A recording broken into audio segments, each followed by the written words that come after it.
bring a jacket.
President of the United States, Donald J. Trump.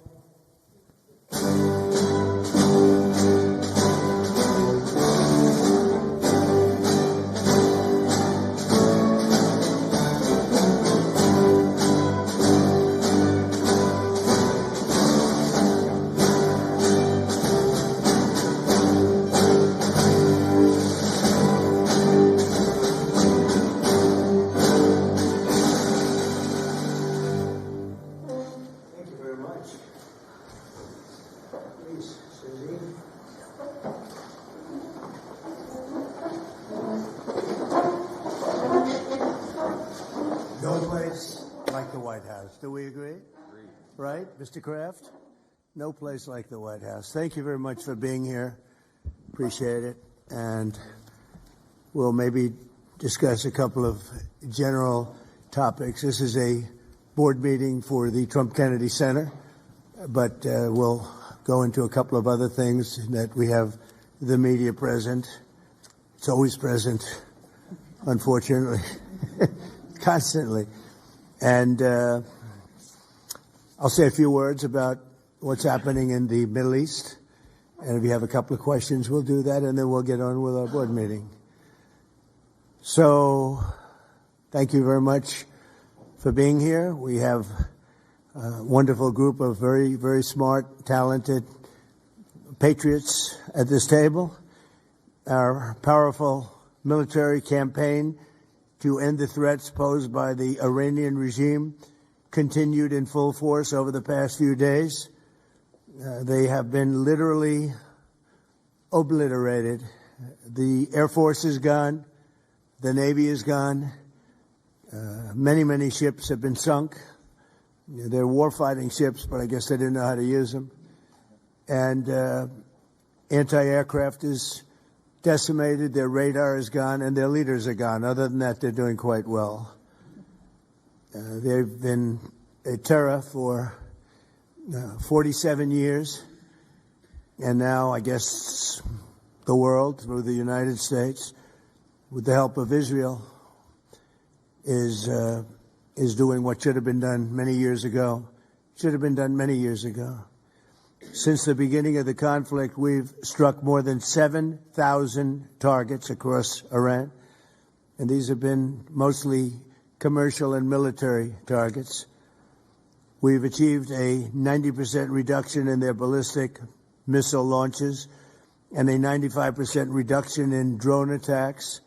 The missiles are trickling in now at very low levels because they don't have too many missiles left. We've also attacked the manufacturing plants, where the places where they manufacture the missiles and the drones. And that's going on today. We just hit 3 of them today. It's getting very hard for them to manufacture. More than 100 Iranian naval vessels have been sunk or destroyed over the last week and a half. That has to be some kind of a record. Additional strikes continue to launch from all directions every single hour. As you know, we attacked Karg Island and knocked it literally, destroyed everything on the island except for the area where the oil is. I call it the pipes. We left the pipes.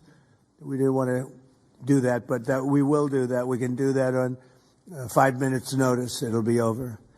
But for purposes of someday rebuilding that country, I guess we did the right thing. But it may not stay that way. Just one simple word and the pipes will be gone too, but it'll take a long time to rebuild that. We are aggressively dismantling Iran's defense industrial base, and ability to rebuild its missiles and drone capability is getting down to close to zero. And we're hammering their capacity to threaten commercial shipping in the Strait of Hormuz, with more than 30 mine-laying ships destroyed. We hit, to the best of our knowledge, all of their mine-laying ships. Now they can put them on other types of ships, I guess, and drop them in. But we don't know that any have even been dropped in. We're not sure that any have been. That's a big negative for them if they do it. It's a form of suicide. But we don't know that they have dropped any in. But we've hit all 30 of their ships and destroyed them. They're all at the bottom of the sea. We strongly encourage other nations whose economies depend on the Strait far more than ours. You know, we get less than 1% of our oil from the Strait, and some countries get much more. Japan gets 95%. China gets 90%. Many of the Europeans get quite a bit. South Korea gets 35%. So we want them to come and help us with the Strait. We have it in very good shape. The countries, I said, we've already taken care of Iran, but now, because of the fact that literally a single terrorist can put something in the water or shoot something or shoot a missile, a small missile, and it's fairly close range because it is a tight area, and which is one of the reasons they've always used that as a weapon. Iran has always used that as an economic weapon, and it's not going to be able to be used very long. Numerous countries have told me they're on the way. Some are very enthusiastic about it, and some aren't. Some are countries that we've helped for many, many years. We've protected them from horrible outside sources, and they weren't that enthusiastic. And the level of enthusiasm matters to me. We have some countries where we have 45,000 soldiers, great soldiers, protecting them from harm's way. And we have done a great job.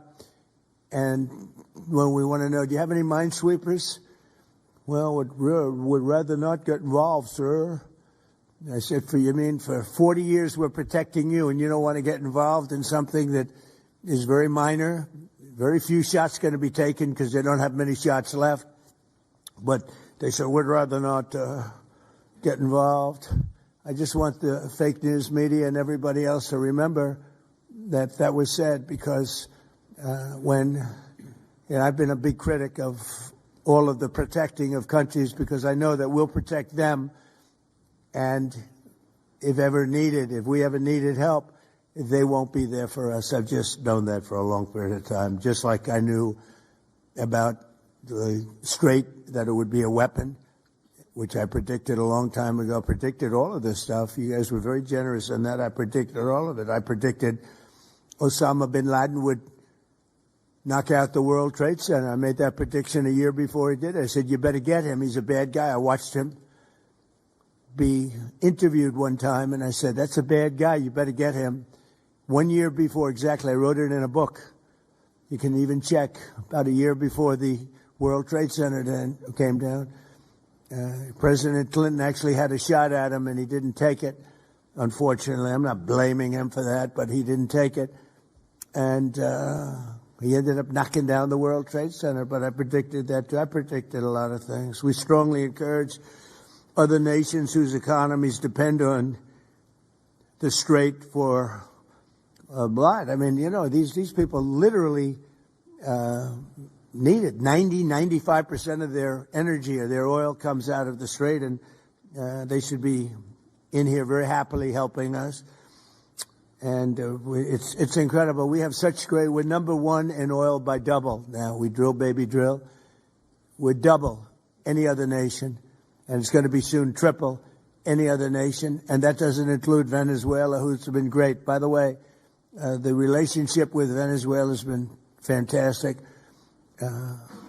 Literally millions of barrels of oil are being taken out, and it's been a great help, and it's been to their great benefit. The president has done a really good job. We get along with him really well. But we've taken out millions of barrels of oil and brought to Houston and other places to the refineries. We have refineries set up specifically for that. And it's been a great relationship, and more and more is happening. It's a tremendous oil source, and we're stepping it up very rapidly. The big companies are going in, and they will actually numbers in a pretty short period of time, numbers that they've never been able to do. We'll be doing. There's a lot of oil under that land. We strongly encourage the other nations to get involved with us and get involved quickly and with great enthusiasm. I have that from a number of them, and I'd like to say their names, but frankly, I don't know if they would want me to or not, because maybe they don't want to be targeted. But I say, wouldn't matter if you're targeted or not, because this is a paper tiger that we're dealing with now. It wasn't a paper tiger 2 weeks ago. It's a paper tiger now. So now we're going to get down to the reason. We'll take a couple of questions in a moment, but we're going to get down to the reason we're here today. Actually, this was set up a long time ago. It's the Trump Kennedy Center.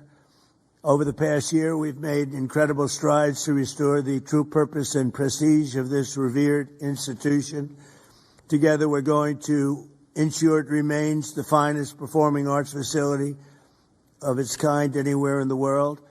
And I don't know that it ever really reached that stage, but it will over a period of time. We're rebuilding it. It's in very, very bad condition. It's been it's been somewhat of a disaster, to be honest with you. It's been let go to hell. That's what they've done. They did a poor job. They spent money in the wrong places. They built some theaters underneath that nobody uses, little ones, tiny theaters that cost like $300 million. And the money was spent incorrectly and wrong. We're dealing with some networks on the possibility of renting those little theaters. Nobody's going to use them. They want the big halls. The halls are going to be incredible. They're in bad shape, but when they're completed, the bones are potentially something that could be unbelievable. So I want to, before we begin, I want to thank Rick Grinnell. He's been a friend of mine for a long time. He's been unbelievable. He was the ambassador, as you know, to Germany. There was no happier woman in the world than Angela Merkel. Angela. She called me, "Thank you, sir, thank you." Although she liked Rick a lot, there was nobody happier that he was no longer going to be the ambassador to Germany. He was difficult for them. He was not your typical ambassador. He was the opposite. He would do what was best for the United States, not for Germany. And I want to tell you, he did a great job. So good that I put him in charge of a thing called intelligence. And something he didn't really want to do, but he did it, and he did it incredibly well. There were a lot of leakers. He found out the leakers. And when he didn't find out who the leaker was in a certain area, he fired everybody. And he went into one room where there was leaks coming out. These are long-term problems that these various places have had. And he said, "Who's the one that leaked this?" And they wouldn't admit it, so he fired the whole room. And he did a good job. I'll tell you, he was very good. And during this transition period, I asked Rick if he would run it, because we wanted to see. And if you remember when we first took it over, I didn't do it with enthusiasm. I did it because somebody had to do it, had to turn it around, because it was failing. It would have closed, and physically it would have almost fallen down. It was in very bad shape. The steel columns outside, as an example, were meant to be covered. You know, exposed steel is unusual to have in building. What I do best in life is build. I build buildings really well and under budget and ahead of schedule. That's what I do. Unlike the Fed building, which is going to cost billions of dollars. It may never open. I mean, right now, we have a wonderful a wonderful new head of the Fed coming in. I don't know if he'll ever be able to occupy this complex. It was destroyed by Jerome Too Late Powell. I call him too late because he's always too late with interest. Should cut interest rates. He should cut them right now. They should have a special meeting. What's a better time to cut interest rates than now? A third grade student would know that. But that's a terrible thing. But what I do is build. I build great stuff. And what we're going to do is, right outside. In fact, if you look behind me, see the nice gold curtains? If you want to look into a nice foundation and you want to see a lot of work, very deep, very, very deep for specific reasons, we have a magnificent ballroom being built, because this is the biggest room, and it holds like 98 people for dinner. But behind me, you're going to have a ballroom that this building and the people occupying it in particular, every president for 150 years has clamored for a ballroom, a large, beautiful room. This is a cocktail room, and this will actually be, this whole floor will end up being a cocktail room for the cocktail area or pre-area for the ballroom before dinners. So we'll have heads of state. We can't even do a heads of state dinner. Usually what they do is they would do them on the lawn with a tent. But when it rains, the lawn is very low. And you know the land in Washington. It was built on swampy, wet land. And when it rains and you have the King of Saudi Arabia, we have, as an example, the King of the UK, I would say King of England, who's a great guy. He's coming in very soon. And when it rains, you know what happened? The rain would go over their feet. It would be about 4 or 5 inches over their shoes. This was not good. So, and it rained a lot. So we're building, finally, because I do that. And by the way, no taxpayer money. I want to put that, zero. It's going to be, it's on time, on budget. It'll be under budget. Literally, we're having it under budget, other than we've upgraded it in terms of the marbles we're using. We're using onyx and stones that are incredible. But it'll be something really spectacular. I'm looking at Mr. Steve Wynn, who's over there. He built a spectacular building, and he knows Trump builds a spectacular building. I build better buildings than him. I don't care what he said. But Steve is over here, and he really, with his incredible wife, Andrea. And thank you both for being here. Andrea's on the board, and Steve is so in love with his wife, he asked whether or not he could come. And I can say the same thing for the great Bob Kraft. He's got a wife that's so wonderful. He said, do you think I could come? She didn't have to accept that, you know. She could have said no. But Bob said, I would like to come. So, Bob, we will not let you vote, although his vote would be a good vote. He will vote for the proper thing. But it's good to have you both here. These are two great couples that know a lot about the things I'm talking about, like fixing, whether it's building a stadium or building a building. We know they know how to do it. So thank you, Steve, very much. But we've made incredible strides over the past year. If you remember, I said I want to run it for a year just to see, because the place is falling down. It's horrible.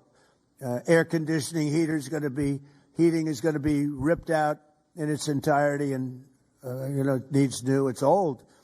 It's, how many years is it, Rick? What's the total?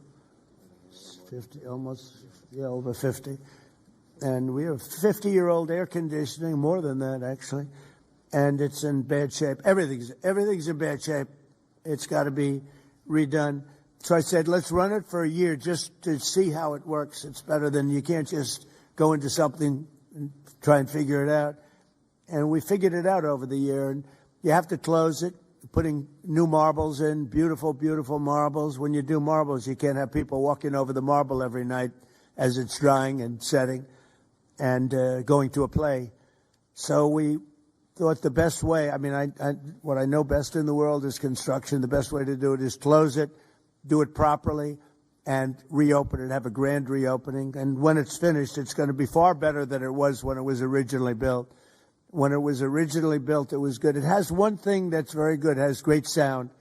I think there's a lot of luck in sound. You have some of the big opera houses. I don't want to get involved with saying which one, but in New York, as an example, where the acoustics were never good, and they've ripped it apart 4 times and rebuilt it, and it was never good. The good thing about the Kennedy Center, the acoustics are good, and they'll only be enhanced based on what we're doing. A lot of it has to do with the stones and the stones you use, the marbles you use, etc. Over the past year, we've made incredible strides to restore the true purpose and prestige that this building will soon gain, I think, at a higher level than it had before. Together, we're going to ensure it remains the finest and will become the finest performing arts facility anywhere in the world. It's got the location, and it will have the building. It's got good bones. It's got good structure.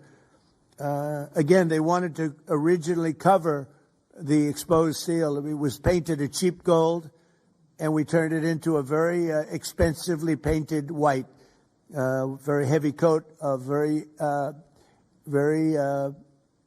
powerful white paint meant for steel, exposed steel, a very different kind of paint, but it's almost like putting a stone over the top of it. And the color is white, shiny white, and it looks, a lot of people have commented, it looks so much better. Before they had the steel painted gold, and the gold was very cheap. There's actually never been a paint that's made that will look like gold. Steve will tell you that. You either gold leaf it or use real gold bullion, or you use a different color, Steve. Nobody's ever been able to make a gold paint that looks real. Little minor thing for the media. I'm sure you're thrilled with hearing that.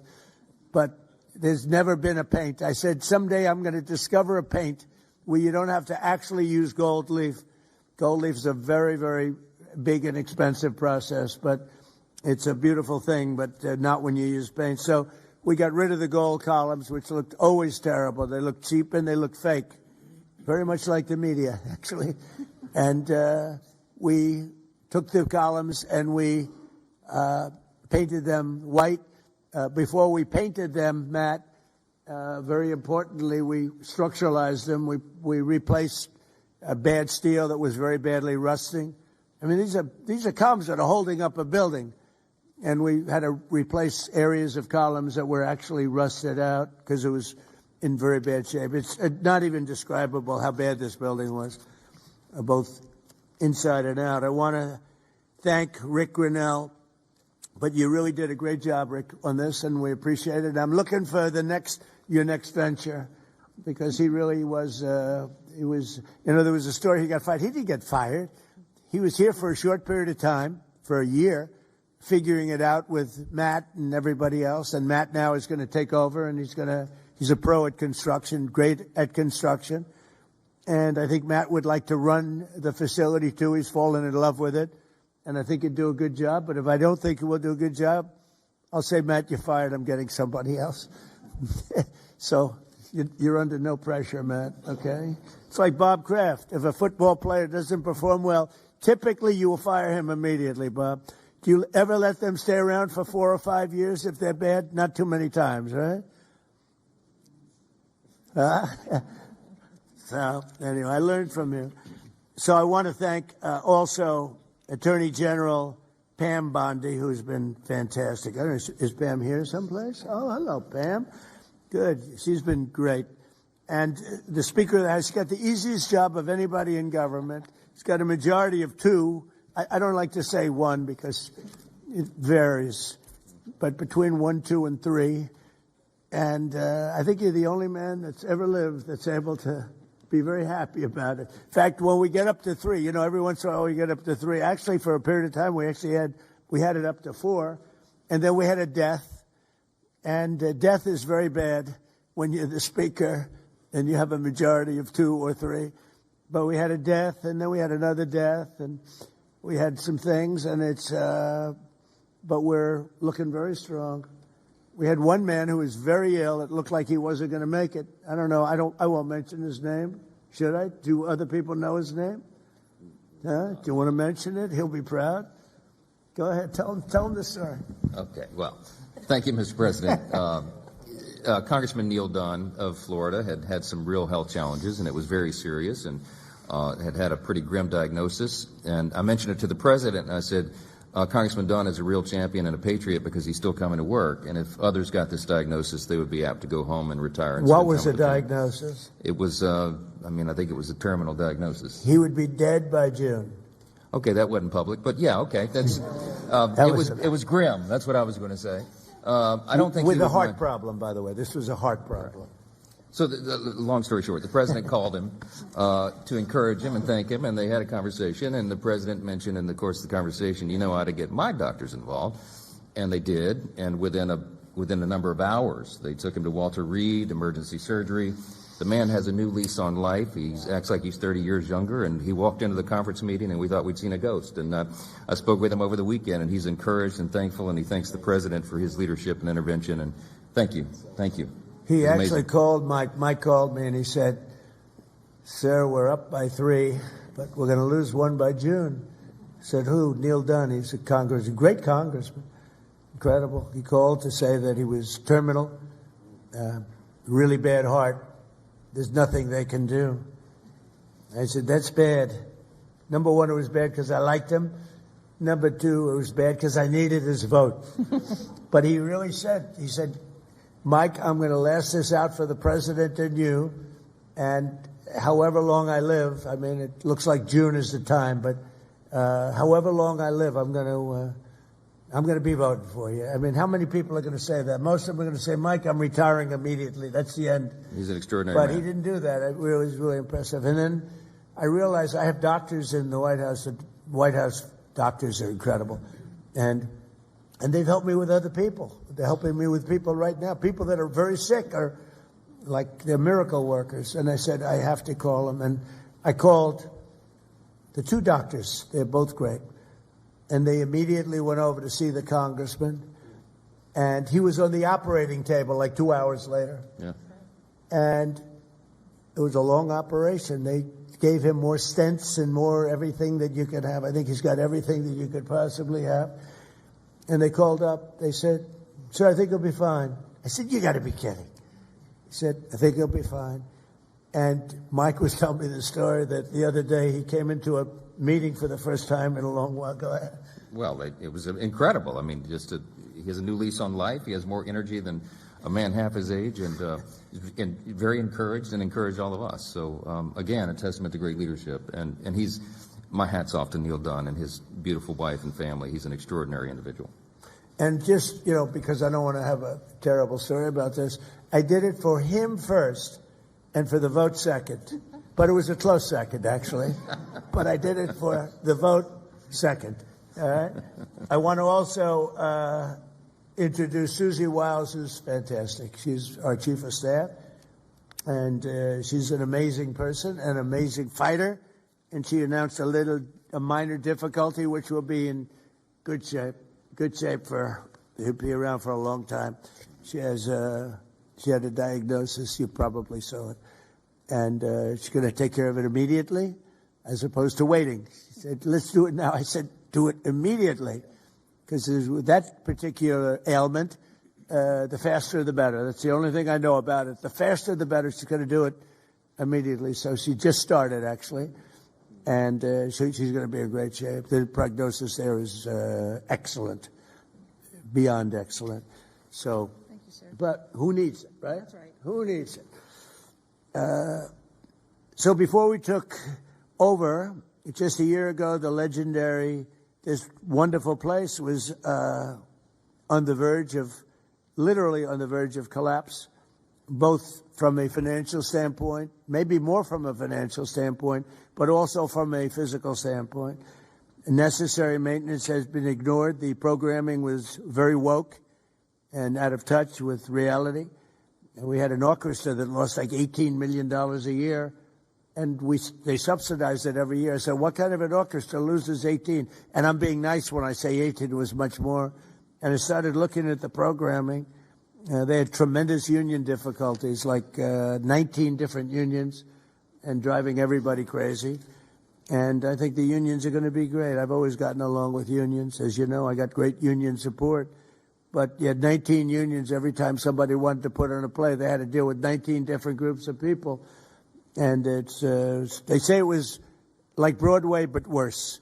And you don't get worse than Broadway when it comes to the unions. I've watched that for many years. The programming was terrible. And they had a budget deficit of about $26 million minimum. Owed a lot of money. We're out borrowing money, which is a lot of people don't understand. So under the leadership of this exceptionally talented and rich board, it's a very rich board. Not everybody, but most of you are loaded. Ike Perlmutter's got so much money. Look at Ike Perlmutter. He ended up being the largest owner of Disney. Started with, was it $100 or less? It was a little less, Ike, right?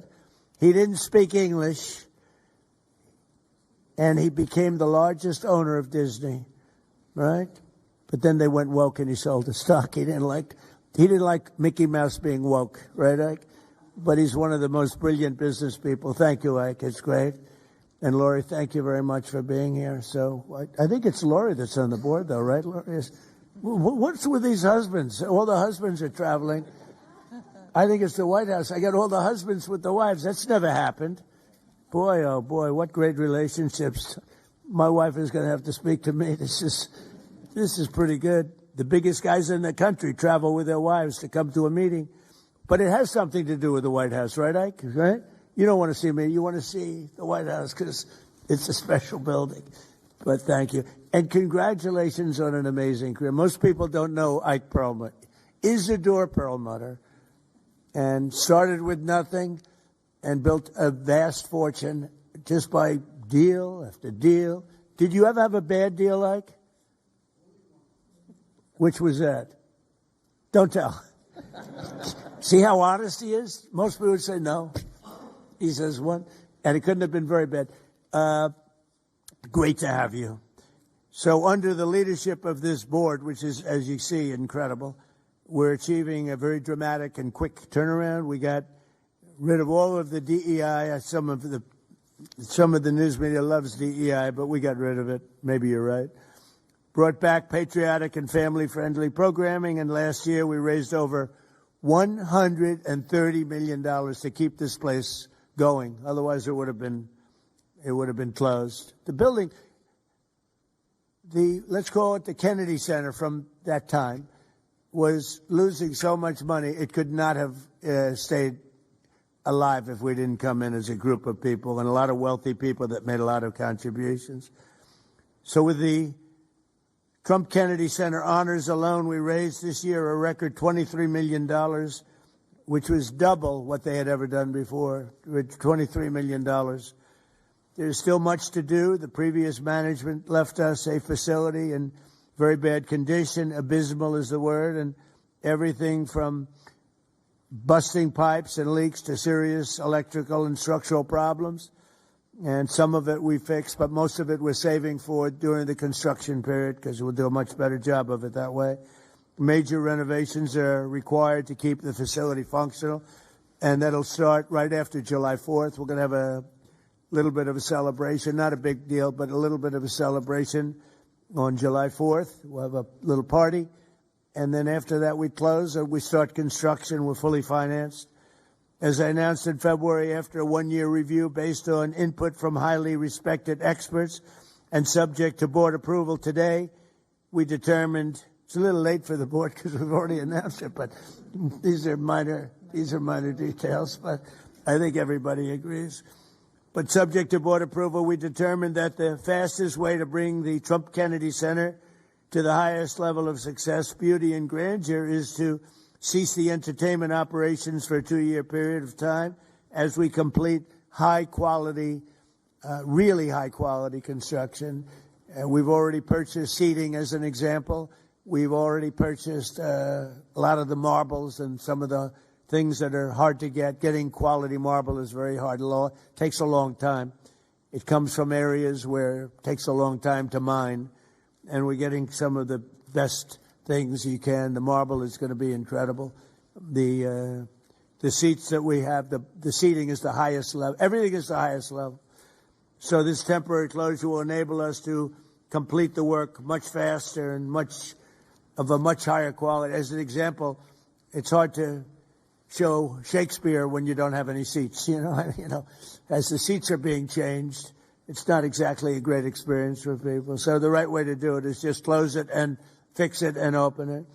We'll begin right after, as I said, July 4th celebration. And thanks to the great, big, beautiful bill, we are fully funded, ready to go. And we have tremendous amounts of money coming in from some people around the table, but also from people that are not here, but that have made very generous contributions toward the Trump Kennedy Center. People that have never given to it before and would never have given it except I asked them to give. So, Rick, I thank you very much for the job that you've done, and I'm delighted that you really are. You did a great job.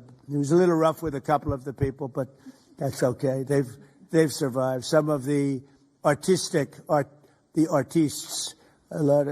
took a pounding from Rick. It's almost like this guy right over here, Anthony. He knows what it is to pound people. Right, Ike? Anthony knows. Anthony's another great You're not on the board either, Anthony. You're here with your wife? Oh, what's going on here? The most successful people, they're all here with their wives. I'm looking around. Oh, wow, that's impressive. Anthony's another one. He started off with one truck. He had one truck 45 years ago. He ended up with 4,000 trucks, and he sold his company for billions of dollars. And you're here, Anthony? He's a member of one of my clubs, and all he has is cash. He said, I have a big problem, sir. What? I don't know how to invest my cash. Most people have a problem. They don't have any cash, right? Anyway, thank you, Anthony. You're the greatest.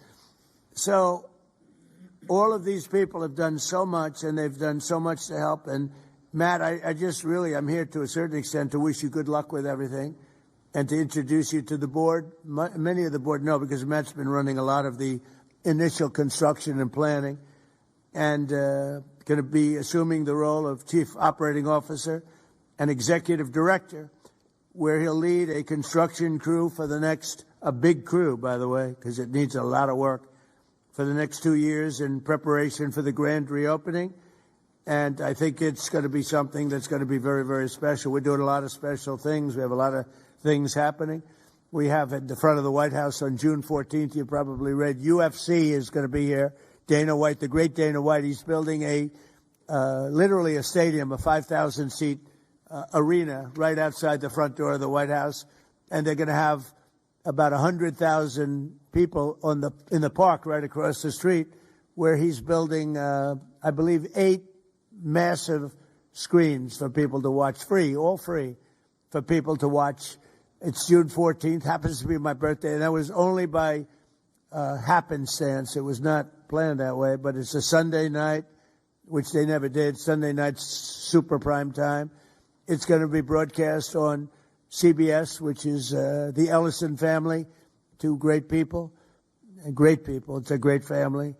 And it's going to be a tremendous event. And we have Roger Penske who's going to have IndyCar here. We're going to have a race around the Capitol. That's going to be in August. So we have that. And we have a tremendous number of things. We have the Olympics, we have the World Cup, and we have the 250. And as you know, I was responsible for getting the Olympics. Actually, Bob Kraft helped me. And he helped me with the World Cup, too. You were very good. Who could be better, right? But he helped with the Olympics and the World Cup. But we have the Olympics coming. I was responsible for that, right, Bob? We have the World Cup coming right now, and I was responsible for that. Then we had a rigged election, and because of that, I was always very upset. When I got the Olympics, I said, I won't be president because it was last term if I went by the normal progression. And then I said, well, let's see what happens. And then they rigged the election, and I said, let's do it again. And we won in a landslide. And I came back, and I ended up with the Olympics and the World Cup. Somebody said, did you do that on purpose? So I claimed the Olympics, and I claimed the World Cup because I did get both. And then I tried to claim 250-year celebration. I said, I got that. They said, no, you didn't. That one you didn't get. They're giving me no credit for that one, Mr. Speaker. I couldn't. So I gave up on that one quickly. That wasn't working. It wasn't working. But I just want to thank everybody. This board has been incredible, and it's really nice. What we're going to do is we could take a few questions from the press, and then after that we'll have our meeting, and we have a little lunch for the board. So we'll have a little bit of a lunch, and it's an honor to have you all here. It's so many of you, Jimmy, so many of you are friends. It's a great honor to have you here, and we're going to do a great job with the Trump Kennedy Center. Okay, yes, please, CNN. Hey. Thank you, Mr. President. I'm not CNN, I'm Daily Wire, but thank you for the question. Numerous countries have told me they are on their way. Can you give us a hint what they are, what that entails, how soon they might be there? You mean who are the countries? Yes, sir. I'd rather not say yet, but we'll be announcing Marco Rubio and the various people that are doing that will be announcing. And I have to tell you, we have some that are really enthusiastic. They're coming already. They've already started to get there. It takes a little while to get there. It's like, in some cases, you have to travel an ocean. So it doesn't go that fast, but it'll go fast. And we have some that are fairly local that are doing it.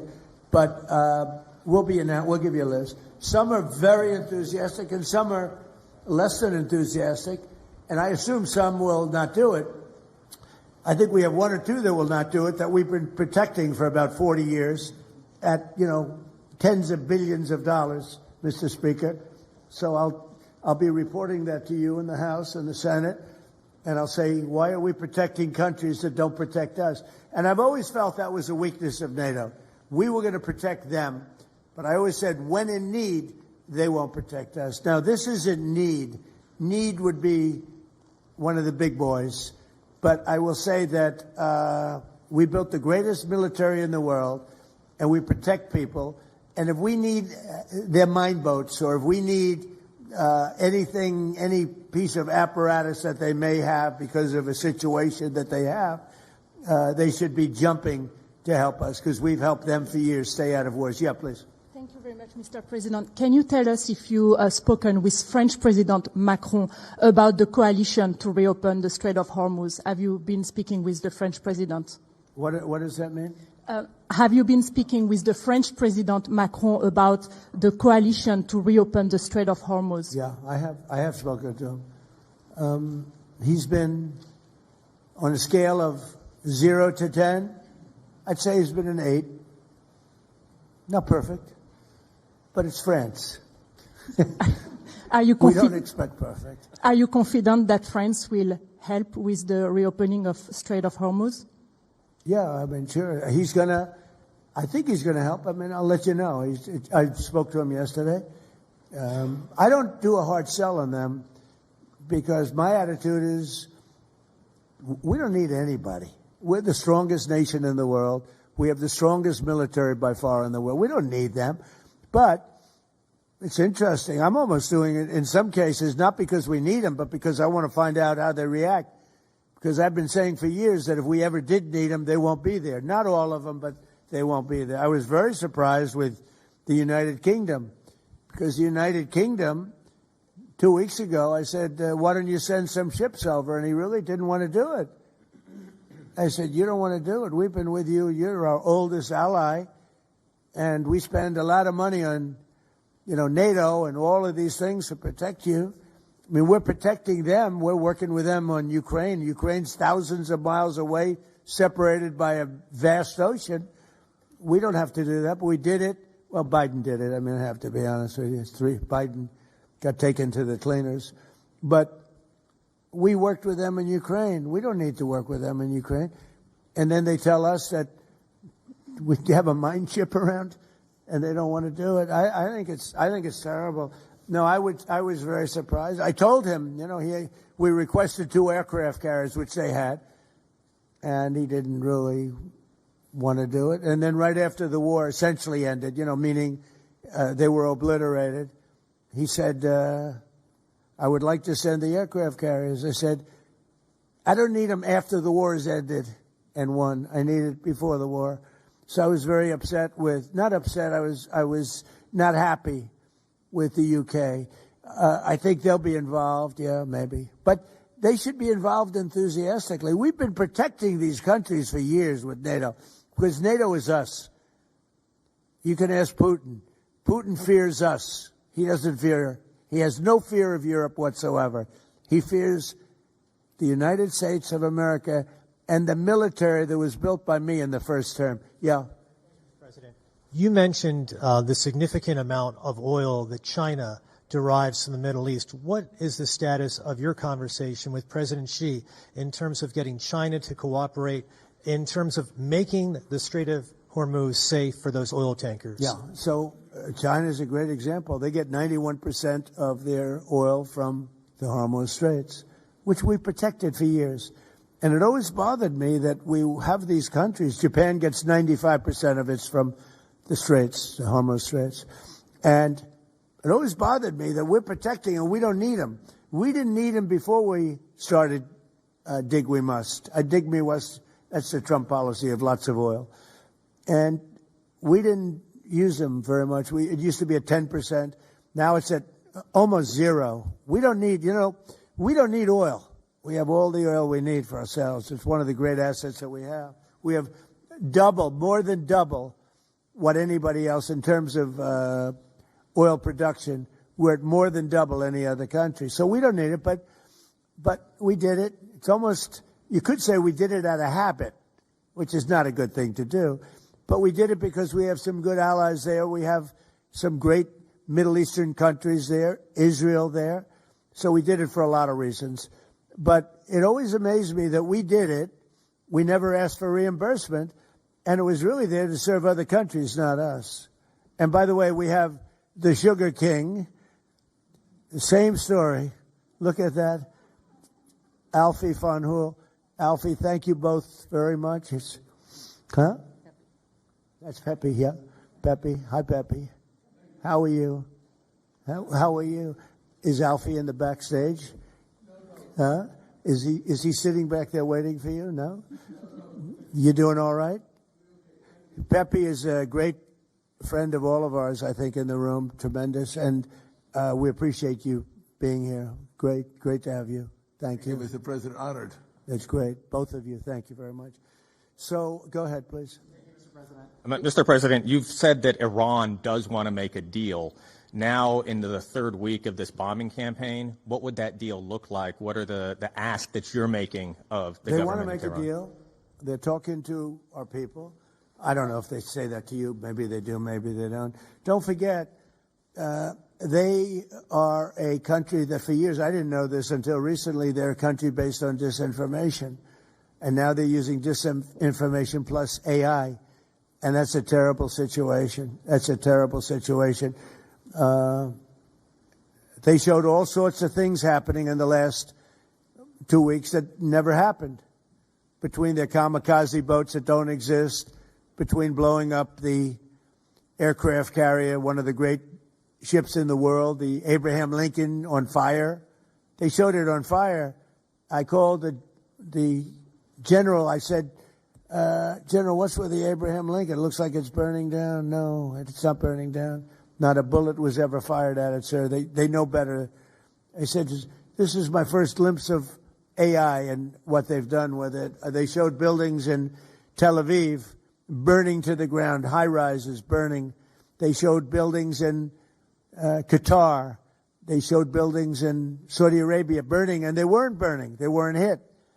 It was all AI-based. Terrible. It's terrible. And I think that's the only thing they do well. They're negotiating, and we always talk. Somebody said, well, would you talk? Why would you even talk to them? I talk to everybody because sometimes good things come out of it. But I don't know if they're ready yet. They're taking a pounding. I don't know if they're ready yet. And we don't even know their leaders. Look, all of their leaders are dead, as far as we know. But they're all dead. We don't know who we're dealing with. We knocked out the first group. Then the second group met, 88 met to pick the leader because the first group was all dead. And the second group got knocked out. They're all dead. Then the third group met. I would think they're a little nervous about meeting. I don't know if they're nervous. Maybe they're not. Maybe they're crazy. If they're not nervous, then they're crazy. But we met with the next group, but we don't know who their leader is.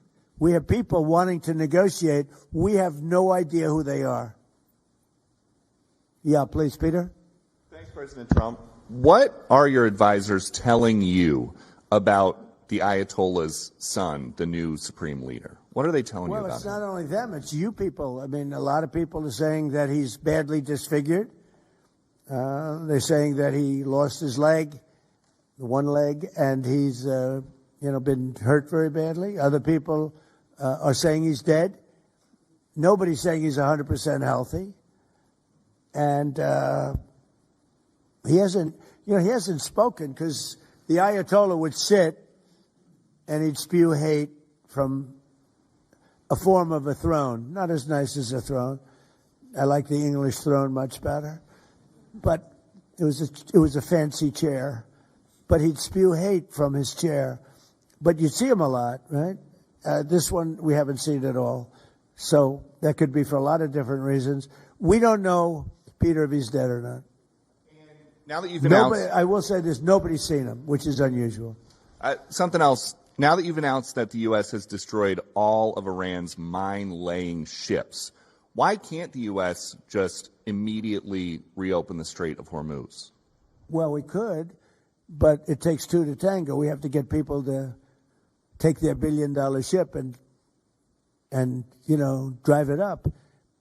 If when Pepe has his big sugar ships coming around and they cost $1 billion, and we say, I think it's okay now, Pepe, take your ship, drive it through the Strait of Hormuz. He may say, let me wait a little while, because it takes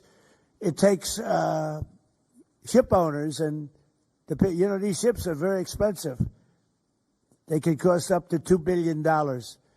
So they don't want to take a chance that, gee, I think you'll be okay. They got to know it. So they don't have to set, we don't know if they even set any mines.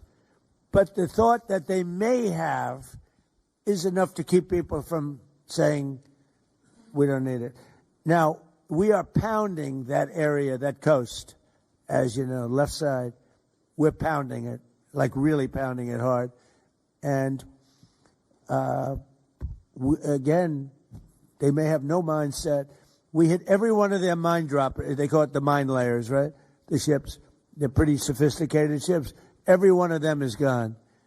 But it only takes one. So it's a little unfair. You win a war, but they have no right to be doing what they're doing. But we're hitting them very hard. And today is a big day where we're pounding a certain area that has very much to do with the strait. And I think we'll get it going very soon. In addition, we do have other nations coming in. You need people to watch and people to see. We have other nations coming in. Yes, please. If the United States is working to secure the Strait of Hormuz for the benefit of other countries like China, and our allies aren't yet stepping up to your standard, is the United States getting back to being the world's policeman? Look, the United States should not be very much involved. They can on a certain basis. They've been doing it for a long time. But I've always said, if you look back years ago, I said, why aren't we being reimbursed? These are the richest countries in the world. Why aren't we being reimbursed for maintaining the Hormuz Strait? And why aren't we being reimbursed for that? I've said that for years. You can go back. They reported on it yesterday. I've been saying a lot of things about the straits. Number one, I said it's the one advantage they have, but that's a suicidal advantage because they kill themselves more than they kill the rest of the world. And there are things you can do with time. There are other things you can do. But I think we're going to have the situation straightened out pretty quickly. And I think we're going to have some good help. And I think we're going to be disappointed in some nations too. And I'll let you know who those nations are. One of your advisors, David Sachs, said the other week that the U.S. should, quote, declare victory and get out of the Iran war. Yeah, he also warned that if the conflict escalates, Israel may contemplate the use of a nuclear weapon. Has he shared that assessment with you? No, yes. And Israel wouldn't do that. Israel would never do that. And, there's a theory. You pounded them to hell, and you could just leave now, and it'll take 10 years for them to build back not nearly what they have right now. And I guess that's another theory. But we want to have it ended so that another president doesn't have. Look, for 47 years, no president was willing to do what I'm doing, and they should have done it a long time ago. It would have been a lot easier. There's no president that wanted to do it, and yet every president knew. I've spoken to a certain president, who I like, actually, a past president, former president. He said, I wish I did it. I wish I did, but they didn't do it. I'm doing it. Yeah. Which president? I can't tell you that. I don't want to embarrass him. It would be very bad for his career, even though he's got no career left. Go ahead, please. You mentioned. How about the man right Thank you, sir. Mr. President, you mentioned that you're not entirely sure who you're dealing with, who the leadership is in Iran. Do you see a viable opposition movement still in that country following all of the protests that we had seen before the airstrikes and kind of an opposition movement that could become a viable leader in Iran? Well, the biggest problem, and, we have brave people in this room, but the biggest problem that I see is that, they put out a warning, and we have the warning. We get everything they get. And it said any protester that goes onto the street will be immediately shot and killed. This is a little tougher than the American way. This is not. this is not quite as tough as nobody can believe it. So I can't imagine. They don't have guns, and the other ones have guns, highly sophisticated machine guns and AK-47s and other kinds of guns. And they did that with the women. So the women had 250,000, even 500 people protesting a year ago. And they shot women right through the middle of the forehead with snipers. And they didn't have to do many. About 10 went down bleeding profusely. And 250 to 500,000 women went running in the other direction. Because they can be brave, but they're not stupid. And they have no gun. And you have snipers in buildings specifically for this reason. So a woman goes down falling, bleeding from the head, and it doesn't take long for that to spread. And when that spreads, that crowd dispenses. And nobody else has been able to do that to the extent that these people are violent. They killed a minimum 2 weeks ago, 32,000 people. So, and they put out actually a notice 2 days ago. If you protest, you will be shot and killed. So, I don't know. I would say Mike Johnson's the only person I know who has the courage to go out in that kind of an atmosphere. I don't think so. Yeah. Have your advisors told you anything in terms of how long we can expect gas prices as high as they are right now? I don't need advisors to tell me that. I know what it is. You know, the Prime Minister of UK, United Kingdom, yesterday told me, I'm meeting with my team to make a determination. I said, you don't need to meet it with the team. You're the Prime Minister. You can make your own. Why do you have to meet with your team to find out whether or not you're going to send some minesweepers to us or to send some boats? I said, you don't have to meet with your team. It's the same thing here. I can tell you that when this is over, oil prices are going to go down very, very rapidly. So is inflation, so is everything else. But frankly, much more important than short-term, even long-term oil prices, you can't let the most violent, vicious country in the last 50 years have a nuclear weapon. Because the Middle East will be gone, Israel will go first, without question, and they'll certainly take a shot at us before we get our act together and say we got to take them out. You can't let Iran, who's truly a nation of great terror and power. Look what happened in the last 2 weeks. They weren't supposed to go after all these other countries in the Middle East. Those missiles were set to go after them. So they hit Qatar, Saudi Arabia, UAE, Bahrain, Kuwait. Nobody expected that. We were shocked. And the other one, they fought back. They could have yielded. But think of it, if we weren't around, they had tremendous power. They had thousands of missiles, most of which we've terminated. They had thousands of drones. They were making drones and missiles all over the place. We've knocked out most of those factories. I mean, now they're sending out 2 or 3 missiles. Now, they've still got some. They might have 8% left. But mostly they've been eliminated. They've been terminated by what we did and what Israel did too. Yeah, please. Israel is expected to expand its ground offensive in southern Lebanon to go after Hezbollah. Have you discussed that with Israeli leaders? Yeah. And does the United States support a potential Israeli invasion of Lebanon? Yeah, no, I did. And I know Hezbollah is a problem. It's been a problem for a long time, not just now. And it's a certain area, because I was with the other night a person whose parents live in Lebanon. This is a very substantial person, wealthy person, whose parents live in Lebanon. I said, really? How do you live in Lebanon? Your parents are living? Oh, yeah, they live there. And over the years, they've gotten used to the fact that it's being bombed. But they explained to me that it's really a different section of Lebanon. It's a section where Hezbollah is. And they get used to it, I guess. I don't know. I mean, people live in Ukraine. You would think they wouldn't live in Ukraine, but they live in Ukraine. I don't know that I'd do that. but they live in Ukraine, they live in Lebanon. Hezbollah is a big problem, and they're rapidly being eliminated.